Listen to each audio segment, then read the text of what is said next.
Good day, my name is Christelle from Frans the Klerk, Independent Technical Analyst. The first one on our list this week is Wesizwe, and we can see on the stochastic that it's already bounced from oversold levels. It's sitting on a 38, and my positive divergence with both lines pointing to the upside is still in place.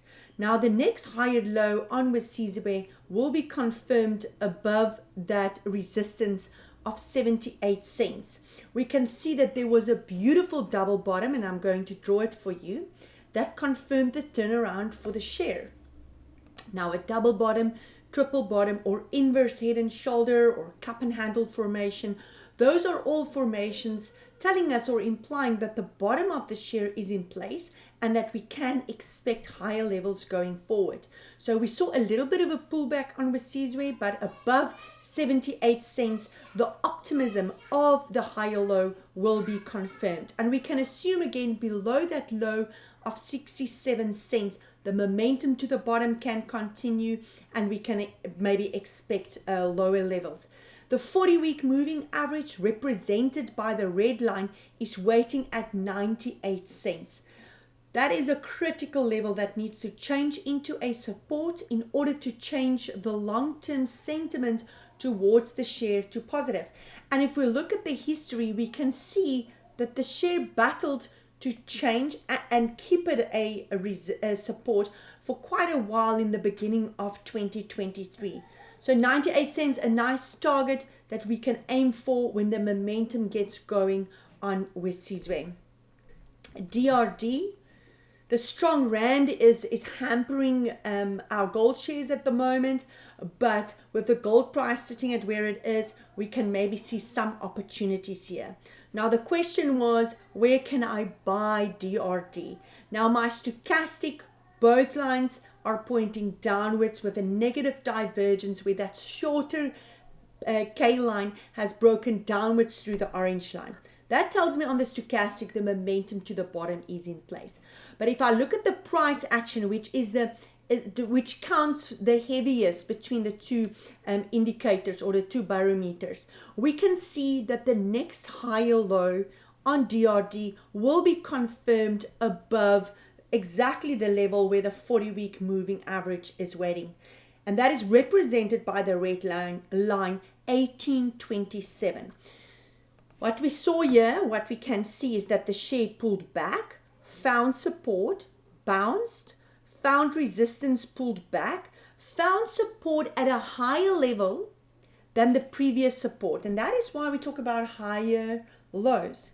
But the optimism about that higher low will only be confirmed once that previous resistance changes into a support again. And that is waiting at 1827. So you can either preempt, in other words, accumulate before confirmation of the higher low at current levels, or you can wait for confirmation at 1827 and accumulate there.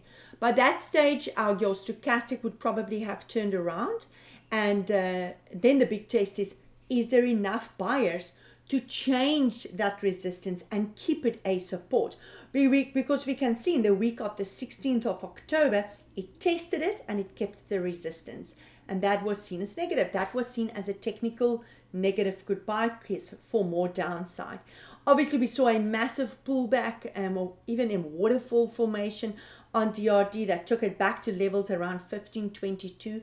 And now the big test is, can they continue to support the share for the upside? And the strong support of the second support that needs to hold is 16 Rand and 9 cents on a line graph, right? 16 Rand and 9 cents is the support that needs to hold in order for us to believe that this higher low or cup and handle formation will be on the cards that can take the share to higher levels. And then obviously all these next resistances needs to change into support and can act as targets, price targets for the share should the momentum get going. That is waiting at 1912,